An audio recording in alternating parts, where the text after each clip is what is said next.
হঠাৎ করে পরিস্থিতি এতটা গরম হয়ে উঠল কেন? এর পেছনের মূল কারণগুলো আসলে কি? চলুন এবার সেই কারণগুলো একটু খুঁজে দেখি।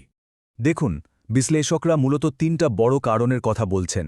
১ নম্বর হল ইরানের পারমাণবিক কর্মসূচি, যেটা নিয়ে ইসরায়েল আর পশ্চিমা দেশগুলোর মধ্যে একটা গভীর উদ্বেগ আছে। ২ নম্বর, মধ্যপ্রাচ্যে কে বেশি প্রভাবশালী হবে তা নিয়ে এই দুই দেশের মধ্যে অনেক দিনের একটা প্রতিযোগিতা চলছে। আর ৩ নম্বর কারণটা হল এতদিন তারা লেবানন, সিরিয়ার মতো দেশগুলোতে বিভিন্ন গোষ্ঠীর মাধ্যমে যে একটা পরোক্ষ লড়াই চালাচ্ছিল, সেটাই এখন সরাসরি সংঘাতে পরিণত হয়েছে। বেশ, তাহলে এই যে সরাসরি লড়াই শুরু হলো, এখানে কে বেশি শক্তিশালী? সামরিক ক্ষমতার দিক দিয়ে কার পাল্লা ভারী?